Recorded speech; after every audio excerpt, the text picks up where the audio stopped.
Chapter 7. Man Friday. For 2 years, I never went anywhere without my gun. I felt lonely and afraid, and had many sleepless nights. One night, there was a very bad storm, and I thought I heard the sound of guns out at sea. The next morning, I looked out and saw a ship. It was lying on its side not far from the shore. Quickly, I put my little boat in the water and sailed out to it. There were 2 dead men on the ship, but no one alive. The bodies of the other sailors were lost in the sea. I took some clothes and tools, and also a box of Spanish gold and silver money. I was a rich man now, but what use was money to me? I could not buy anything with it. I wanted people, a friend, somebody to talk to, somebody who could help me escape from my island. One morning, I woke up and made a plan. I'll try to catch one of the prisoners of the wild men, I said to myself. He'll be happy to be alive, and perhaps he'll help me to escape. I watched day and night, but for a year and a half there were no boats. Then one day 5 boats came. There were about 30 men, and they had 2 prisoners. They made their fire on the sand and danced round it. Then they killed one of the prisoners and began to cook their terrible meal. The second prisoner waited under the trees, with 2 men to watch him. Suddenly, the prisoner turned and ran. The 2 men ran after him, but the other wild men were busy round the fire and did not see what was happening. The prisoner ran like a wild goat, and soon I saw that he was coming near the bottom of my hill. As fast as I could, I ran down the hill and jumped out of the trees between the prisoner and the 2 wild men. I hit the first man with the wooden end of my gun, and he fell down, but I had to shoot the second man. The poor prisoner did not move. He was afraid of the noise of my gun. I called to him and tried to show him that I was friendly. Slowly, he moved nearer to me. But just then, the first wild man began to get up from the ground. Then the prisoner spoke, and I understood that he wanted my sword. How happy I was to hear words again. I gave him my sword, and at once he cut off the head of his enemy. Hurriedly, we hid the dead bodies under some leaves, and then left quickly. I took my prisoner to my secret cave on the other side of the island and gave him food and drink. After that, he went to sleep. He was a fine young man, about 25 years old, tall and well built, with a kind face and a nice smile. He had a brown skin, black hair, bright eyes, and strong white teeth. I decided to give him the name of Man Friday, because I first saw him on a Friday.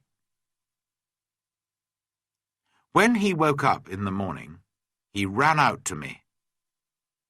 I was milking my goats in the field, and he got down on the ground and put his head near my foot.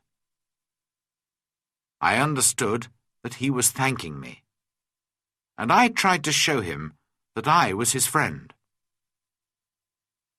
I began to teach him to speak English, and soon he could say his name, master, and yes and no. How good it was to hear a man's voice again. Later that day, we went back to my first house. We went carefully along the beach, but there were no boats and no wild men. Just blood and bones all over the sand. I felt ill, but Friday wanted to eat the pieces of men's bodies which were still on the ground. I showed him that this was terrible for me, and he understood. When we got to my house, I gave Man Friday some trousers, and I made him a coat and a hat. He liked his new clothes very much. Then I made him a little tent to sleep in. But for a few weeks, I always took my gun to bed with me. Perhaps Friday was still a wild man, and would try to kill me in the night. At first, Friday was very afraid of my gun. Sometimes he talked to it and asked it not to kill him. Friday was a quick learner, and his English got better day by day. He helped me with the goats and with the work in the cornfields, and soon we were good friends. I enjoyed teaching him, and most of all, having a friend to talk to. This was the happiest of all my years on the island. Friday and I lived together happily for 3 years. I told him the story of my adventures and about life in England, and he told me about his country and his people. One day we were at the top of the highest hill on the island, and we were looking out to sea.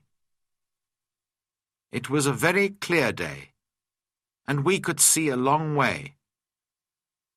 Suddenly, Friday began to jump up and down, very excited. "What's the matter?" I said. "Look, master, look!" Friday cried. "I can see my country. Look over there."